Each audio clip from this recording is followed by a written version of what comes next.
Jesus is the king of kings, lord of lords. అనగా యేసుక్రీస్తు ప్రభుల వారు రాజులకు రాజు, ప్రభువులకు ప్రభు అయి ఉన్నాడు. ఈ మాట ఆనాటి నుండి నేటి వరకు అనేకులలో ఒక కలవరాన్ని రేకెత్తించిన రీతిగా మనం చూస్తాం.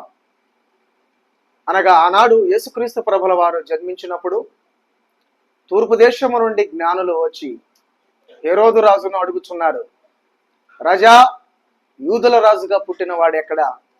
మేము ఆయనను పూజింపవచ్చితిమి అనేటువంటి మాట చెప్పగా హేరోదు రాజు సహించలేని వాడిగా, భరించలేని వాడిగా మనం చూస్తూ ఉన్నాం. అలాగే యేసుక్రీస్తు ప్రభుల వారి యొక్క వయసు ఉన్నటువంటి అనేకులను, చిన్న బిడ్డలను హతమార్చినటువంటి రీతిగా మనం చూస్తూ ఉన్నాం. అంటే బాలుడైనటువంటి యేసుక్రీస్తు ప్రభుల వారిని యూదుల రాజుగా అంగీకరించడానికి ఏమాత్రము సహించినటువంటి వాడిగా ఇదిగో హేరోదు రాజును మనం చూస్తూ ఉన్నాం.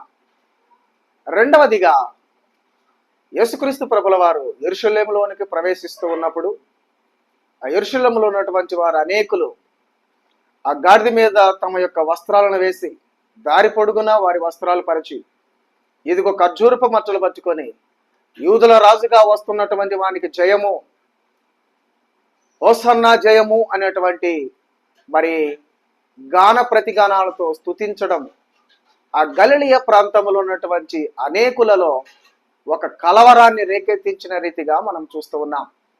అనగా ఈ రాజు ఎవడు అనేటువంటి కలవరము రేకెత్తిన రీతిగా మనం చూస్తున్నాం. మరి యూదుల రాజుగా ఇదిగో మత పెద్దలకు అది సహించలేనిదిగా ఉన్నది. మత పెద్దలు యేసుక్రీస్తు ప్రభుల వారి మీద రాజద్రోహం చేసినటువంటి రీతిగా ఇదిగో నేరారోపణ చేసి శిలువకు అప్పజెప్పినటువంటి వారిగా మనం చూస్తూ ఉన్నాం. అలాగే యేసుక్రీస్తు ప్రభుల వారు మరి మూడవదిగా ఆయన మేఘారుడై రాబోతూ ఉన్నాడు.